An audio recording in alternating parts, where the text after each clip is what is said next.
So last year I got a brand new mechanical keyboard because I'd been using the same keyboard for over a decade. And so my family was asking me what I wanted for Christmas, and I was looking at all these different mechanical keyboards and RGB keyboards and everything.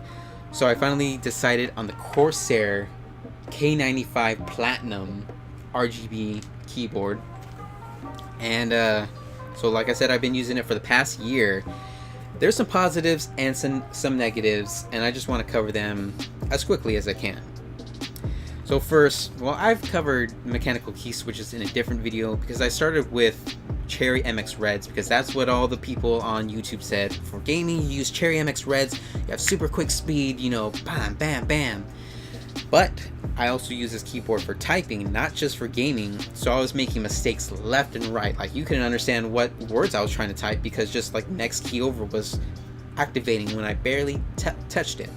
So I actually sent back the Cherry MX Red keyboard and got a Cherry MX Brown keyboard. That one has a little tactical bump, so it's good for typing and gaming.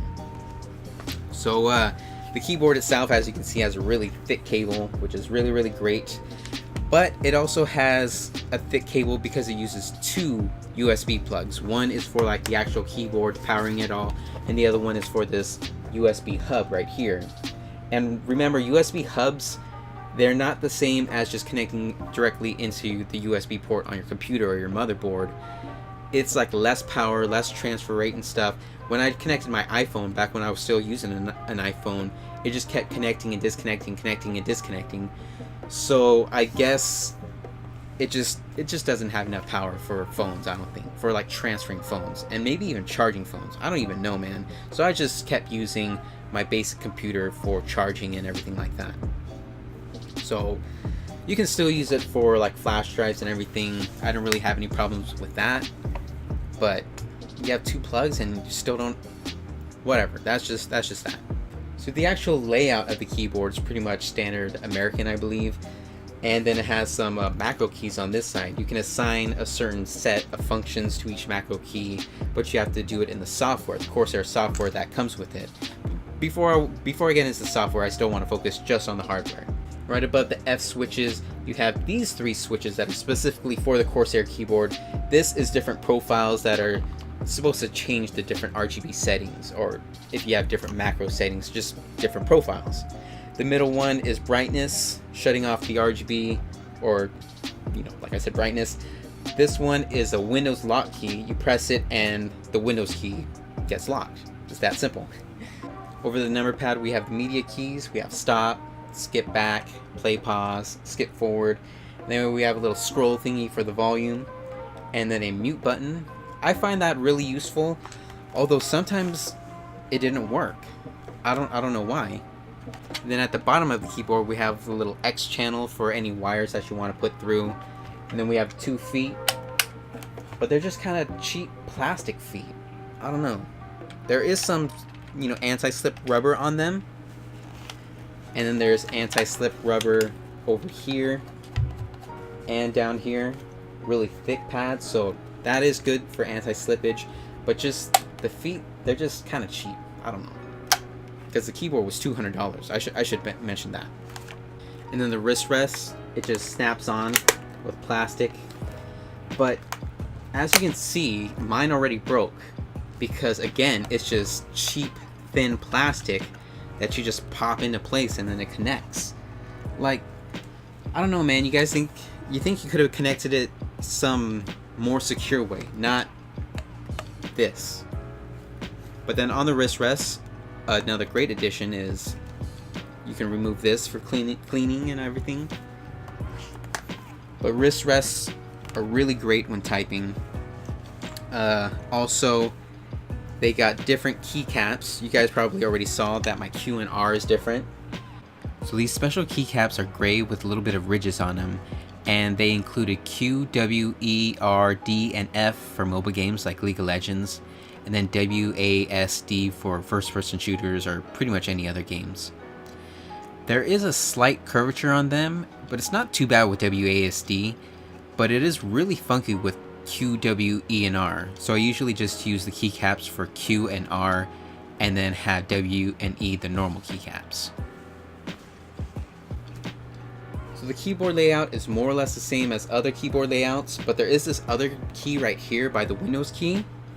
I accidentally press that key here and there. It's like a right click button sometimes when I'm on my folders, a right click mouse button, and then other times it just brings up that little side Windows menu. And I'm like, what the heck? What even is this? So, you know, generally the construction is great. It's all metal and stuff like, well, it's plastic and metal. This is kind of like metalish, aluminum or whatever. The bottom is plastic. So the construction is still great. I love the key switches. But then when it comes to the software is garbage. Corsair software I've had so many issues with. I started off with Corsair Link, then I had to go to iCue, and then when I use iCue I couldn't even set different color profiles. It like wouldn't even really work. As you saw, I'm pressing the profile button. I have multiple profiles set. It doesn't work with the profile button. So I couldn't set different profiles. I can't set macro keys. Sometimes I'm just typing and then it just freezes and then it goes FFFFFFFFFF or something like that. And so I press backspace and then I try and backspace it and then it just keeps going all the way back until there's nothing there. I contacted Corsair customer support about this. They're like, well, just press the little reset button underneath the feed or whatever and unplug it or something, and you know, maybe download the new drivers. I did everything. I just keep running into stupid software problems. The hardware is terrific. The hardware is great. The software is absolute garbage. Just like with the fans, just like when I tried to get the RGB fans on 2 separate occasions with different sets of computer hardware, like a year or 2 apart, I just couldn't get it to work because of the software. The software is just garbage. I don't know what Corsair team is doing and why people think Corsair RGB is awesome. I can never get Corsair RGB to really fully function. Again, the hardware is terrific. The hardware is great. The software just makes the hardware not work, basically. So, if you just want to ignore all that BS that I've dealt with, I probably would say don't even install the Corsair software. iCue, you might be able to get away with just Corsair Link, and then you can use the 3 RGB lighting profiles that are automatically on the keyboard. You won't get new profiles, but that's whatevs. I haven't really done the macro keys. That's just another issue. But then the media keys actually work. Like I said, sometimes the media keys work, sometimes they don't. I don't know. And then just sometimes the keyboard sticks and sometimes it doesn't. But it's not the key switches. I know it's not the key switches. It's just the software. So would I recommend it? I don't know, maybe. It like I said, the hardware is great, construction is great. If you can get it less than $200, because I believe the price is going down, definitely get it less than $200. I paid the full $200. Well, I didn't really pay it. It was a gift. It was a Christmas present, as I said. But software, you might have to do some tinkering to get it working just right. But I guess that's it. If you like this video, appreciate it. You can give it a thumbs up and share it. But if you do want to get this keyboard, I will leave a link in the description to an Amazon listing, and if you use my link, I'll get a small cut of it, but it won't cost you guys anything extra.